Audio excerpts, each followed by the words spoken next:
Today, I'm going to share an inspiring story about my client, Lisa, who not only was able to lose 30 pounds in just a few months in menopause, but able to get off her medications such as omeprazole, amitriptyline, and hydroxyzine. These were used to treat her debilitating indigestion and interstitial cystitis that not even the physicians had much of an answer for other than these prescriptions, and they still left her with symptoms and inflammation and daily discomfort. In this video, I'm going to walk you through step by step how I worked with Lisa in my Nutrition for Life program, so be sure to stay until the end. My weight struggle started after I turned 50, and it started with joints aching, weight gain, no energy. I couldn't wear my clothes. I had heartburn terrible. I was concerned about diabetes. I had skin acne, brain fog, and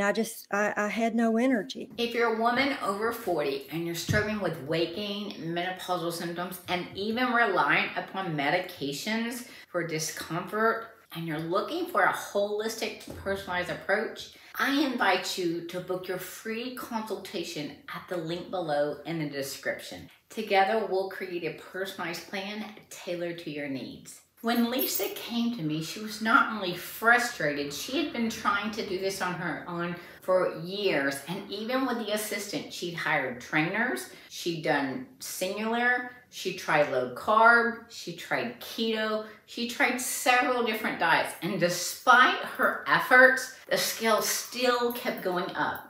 When Lisa joined the Nutrition for Life program, the very first thing that we did was halt her exercise routine. She had been exercising almost daily up until this point, which was causing an incredible amount of inflammation and stress on her body.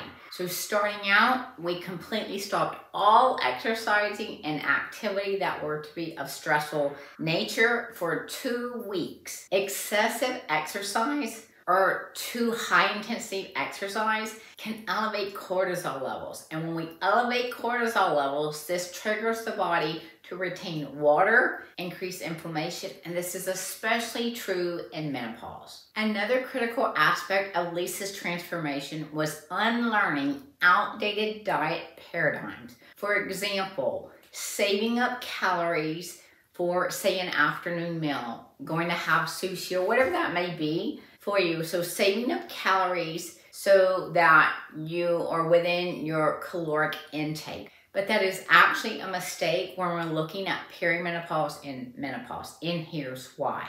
Anytime that we are saving up calories, there is only a certain amount of food or nutrients the body can process. So for example, if I were to consume over 40 grams of carbohydrates at one sitting, that is going to create an incredible blood sugar insulin spike. And during that spike, this is where we're having water retention and where we're increasing our inflammation and where we're increasing that belly fat and even that weight gain. So saving up your calories does not yield weight loss. It yields increase of inflammation, increase of discomfort, increase of stress for your body, and increase in weight gain. So unlearning those paradigms. So for example, if I were going to overindulge at a planned event or planned meal, I would not skip that meal. The very next meal would be a completely balanced meal in order to reset my blood sugar.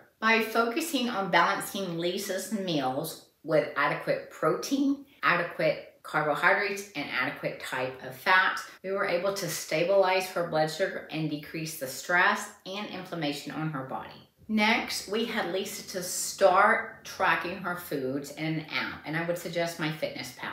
Lisa had been tracking her foods prior to coming to me, but she didn't really understand what she was doing. So we had her begin tracking her meals just as she was eating them. We were not changing anything starting out. So she was literally just tracking what she was starting to eat. And then she would turn those food logs into me. And what we would do is we would look at those together to make sure that we have the right type of proteins. For example, there are incomplete proteins and there are proteins. So an example would be your complete proteins, your animal proteins for the most part, And then there's a couple of other complete proteins, such as quinoa. Incomplete proteins would be something like broccoli. It's a high nutrient, are considered healthy food, but the incomplete protein by itself does not serve or have the full functionality in order to help our bodies produce most of its hormones. And that's why it's critical to be able to understand the quality of nutrition that you're actually intaking. So not all proteins are the same. There would be a difference as, say, I'm having a bowl of broccoli and, say, a bowl of cheese. A bunch of incomplete protein, and incomplete protein source is not going to provide the same functionality, again, as a complete protein source. So really diving into Lisa's food logs and looking at the quality of foods that she was consuming at that time. And then we identify what foods were must-have foods and what foods were maybe not so have-to-have foods in order to move forward on the next steps. Another thing that we noticed is that Lisa was not consuming an adequate amount of calories. Now, we knew this when she came to me because she had been doing calorie restrictions, she'd been doing keto diets, and those are generally low restricted calorie diets. Here's the thing. When we're restricting calories, we're restricting our body from receiving the proper nutrients in order to decrease inflammation, have all the nutrients we need for adequate sleep, to help our heartbeat, for breathing, all of those necessary functions. So when we restrict calories, we have to understand what we're doing. There's a difference. We don't need to restrict calories, but rather identify the quality foods that contain the missing nutrients and incorporate those in when we're eating rather than restricting our calories. When we're looking at restricted calories, we often hear doctors say that, we often hear trainers say that, and that's really a diet mentality because short term that's going to quickly provide a weight loss, but it's also going to increase insulin resistance long term. And that is the one thing that we're trying to really avoid in menopause and perimenopause is increasing our insulin resistance. So we want to really make sure that we're targeting for maintenance calories. Now, there's a point that we did with Lisa. We don't take her from, say, 1,000 calories and jump her to 1,700 calories. We use a method called reverse dieting. So how that works is basically Lisa was tracking her foods as she was eating them then. Again, she was not changing anything. We were identifying where she was at this point in time. So what type of foods that she was eating, what type of balance or imbalance she had, and what amount of calories that she was consuming at that point. And then from there, week by week, we edged those calories up slowly. So number one, her body could tolerate the high quality foods, because high quality foods take a lot more work to process versus, say, a package of cookies. An example, I could have a package of cookies for 200 calories and I can consume those, and it's going to be less effort on my body to break down. Hence, my metabolism is going to slow down consuming a lot of low quality, low calorie foods versus if I eat the same calories and convert that to a high nutrient food. So the key to understand here is that we identify what that caloric deficit looked like for Lisa at that point, and then what was the gap for her to be able to get to where she wanted. She wanted to lose 30 pounds, decrease inflammation. So looking at a way to do that without stressing the body, without increasing inflammation, and that's what we did from there. Week by week, we started with her levels of protein for the week, and say they were at 80 grams. The following week, we would increase it to, say, 100 grams. And so we slowly increased her caloric, also known as her macro ratios, over a slow period of time. The next thing we looked at after Lisa was consistently tracking her foods, that we had enough logs that we could identify the type of foods that she was eating, kind of the balance of food she was doing, the calories that she was consuming at that time, is we started to look at symptoms. She was still having joint pain, which obviously is a reflection of inflammation and generally generalized inflammation throughout the body. So the next target was to identify any foods that were to increase inflammation. And that really is a process of elimination, but it also helps when you work with an expert such as I that can normally identify the high target inflammatory foods for women in menopause. And what I had noticed is she had been consuming a lot of dairy proteins. Dairy proteins, despite their marketing of being healthy for you, even though they do have a high amount of nutrients, are incredibly inflammatory often for women in perimenopause and menopause. And specifically, we're talking about Greek yogurt, even no sugar or low sugar Greek yogurts, and especially cottage cheese. So looking at her logs, we pulled out the Greek yogurt, for example, and within just a few days, the inflammation totally subsided.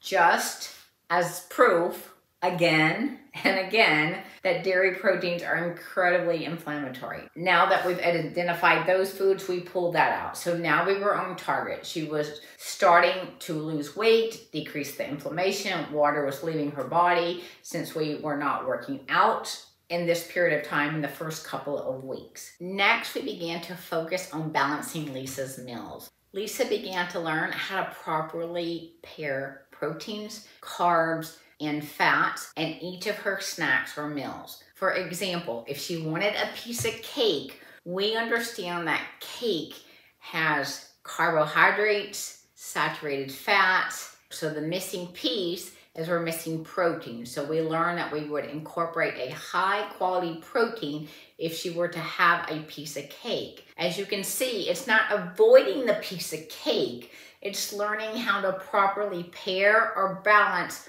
with other foods to be able to regulate the blood sugar levels in order to keep the inflammation down, to keep the blood sugars down, and to keep the insulin down. And that is ultimately how we reverse most of these menopause symptoms, such as hot flashes, night sweats, sugar cravings, brain fog, eczema, even certain eczemas that are often displayed in the perimenopause and menopause, and even acne that often shows up for the first time when you're in perimenopause or menopause due to the hormone shifts. Think about your own eating habits. Do you often consume almonds, oatmeal, or even popcorn on their own? I'd love to know. Drop in the comments what foods are you eating alone that are not balanced that you didn't realize until this video. Once Lisa was able to master meal balancing, then we began to increase her protein further and further until she was able to reach her goal. The key to understand is just aiming to increase your protein alone is not going to get you where you want to go. Most of you want to lose true belly fat, and to tap into true belly fat, that is hormonal belly fat, which means that we need to learn how to balance our meals in order to get that insulin level down low. Anytime we have chronic high insulin levels, we're driving our cortisol levels up. We could be eating healthy foods, which is often the things that I hear from you, is I'm eating everything healthy. But again, here's an example. If you're eating a handful of almonds and those almonds are not balanced, you're continually spiking your insulin. If you're eating a bowl of popcorn by itself, you're continually spiking your insulin.